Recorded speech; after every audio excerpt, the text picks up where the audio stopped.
Plus டூல எவ்வளவு mark, 10த்ல எவ்வளவு மார்க்னு என்னைய கேட்டதே இல்ல. மூவாவோட புக்கு படிச்சிருக்கியா நீ?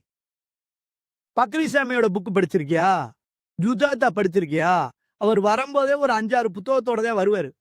ஆனந்த விகடன், குமுதம், கல்கி இப்படி ஏதாவது புத்தகம் வரும். வீட்ல ஒரு 10 புத்தகம் வீட்ல கிடக்கும். ஆனா தப்பா யாரும் நினைக்காதீங்க. நான் புத்தகம் விக்க புத்தகம் கொண்டு வரல. நீங்க என்ன அத நினைச்சு பேசுறேன்னு நினைக்காதீங்க. ஃபேக்ட்டா பேசுறேன். நம்ம ஒரு ரூ. 20,000க்கு வீட்ல ஒரு 3 செல் இருக்கு. 3 செல்லு, 4 செல் இருக்கு.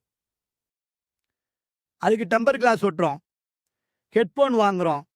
கவர் வாங்குறோம். எல்லாம் வாங்குறோம். ஹோட்டல் புக் பண்ணி நெறைய சாப்பிடுறோம். புக் பண்ணி சாப்பிடுறோம். ஆனா, பிள்ளைகளுக்கு நல்ல மனநிலைய உருவாக்குறதுக்கு ஒரு வீட்ல ஒரு சின்ன லைப்ரரி ஒரு 10 புத்தகம் இருக்குமா? அப்படின்னு கேட்டா அது கேள்விக்குறிதான். கேட்டா யாரு சார் படிப்பான்றாங்க. யாரு படிப்பா? தப்பா நினைக்காதீங்க. நீங்க எல்லாருமே செல்ல வச்சுட்டு, ஒரு நாளைக்கு ஒரு ஞாயித்துக்கிழமை, இல்ல சனிக்கிழமை மாலை படிங்க. நீங்க உட்கார்ந்து வீட்ல படிக்கிறீங்கன்னு வைங்களேன், ஆட்டோமேட்டிக்காவே பிள்ளைங்களும் படிக்கும். முன்னாடியெல்லாம் சமைச்சாங்கன்னா, தட்டுல தானே போடுவாங்க. தட்டுல தானே போடுவாங்க. ஆனா இன்னைக்கு அப்படி கிடையாது. என் ஒய்ஃப்லாம் போட்டுருக்கா. ரசம் வைப்பது எப்படி? ஒரு ப்ராசஸ் பண்ணி நெட்டுல போட்டு 7,000 லைக் விழுந்திருக்கு. என் பொண்டாட்டி ரசத்துக்கு. ஆனா நான் லைக் போடல. என் ஒய்ஃப் அழுதுகிட்டே வந்து, "ஏங்க 7,000 பேர் லைக் பண்ணியிருக்கான். நீங்க கட்டின புருஷன் எனக்கு ஏங்க லைக் போடல?" அப்படின்னா, "அவங்க எல்லாம் ரசத்த பார்த்தாங்கடி. நான் தான் சாப்பிட்டேன்." அதான் சார் கைதட்டி விடுங்க 4 பேரு. கேப்பு விடுறேன்ல. ரசத்த பார்க்கறது வேற, சாப்பிடுறது வேற. ஆமா. புதுசு புதுசா அன்னைக்கு ஒரு நாள்லாம் ஒரு அல்வா ட்ரை பண்ணுங்க. கல்போனா அல்வா. கல்கோனா அல்வா. யூடியூப்ப பார்த்து என்னென்னத்தையோ போட்டு பச்சை, மஞ்ச, சிகப்புல இருக்கு சார் அல்வா. அந்த அல்வாவ பிக்கவே 7 நாளு. சாப்பிட 15 நாள் ஆயிடுச்சு. அப்படி எல்லாமே இன்னைக்கு ஃபாஸ்ட்டா போய்க்கிட்டு இருக்கு. நெட்ல வந்துருச்சு. ஆனா,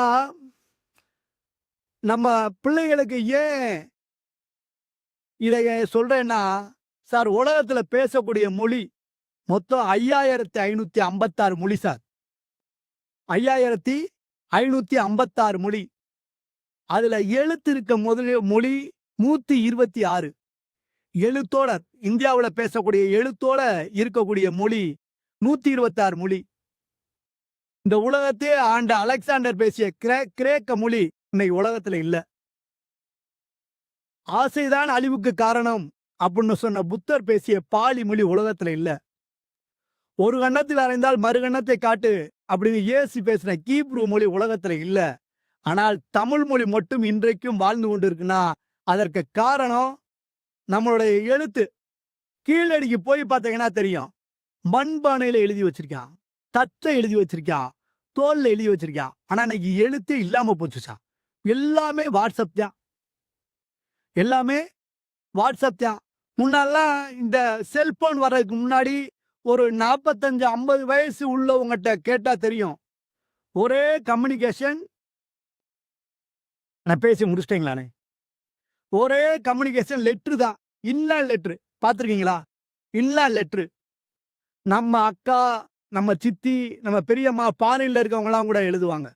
அன்புள்ள அப்பா அம்மாவுக்கு வள்ளி எழுதி கொள்வது. நாங்கள் இங்க அனைவரும் நலம். நீங்க நலமா? மாமா 2 நாளா மாமாவுக்கு உடம்புக்கு முடியல. அம்மா நான் வரும்போது இருமிக்கிட்டே இருந்தாங்க. இப்ப எப்படி இருக்கு? இப்படி ஒரு லெட்ரு எழுதி இந்த சைட்ல எல்லாம் எழுதியிருப்போம். இந்த 3 பக்கம் 4 பக்கம் பத்தாம இந்த சைட்ல எழுதியிருப்போம். அப்பாவை கவனமா இருக்க சொல்லுங்க. வண்டியில வேகமா வேணாம். அம்மா அப்பாவை எதுவும் சொல்லிக்கிட்டே இருக்காத. அப்பா அம்மாவை பார்த்துக்கோங்க. இப்படி ஒரு லெட்டர் இருக்கும். இன்னைக்கு எழுத்தே இல்ல.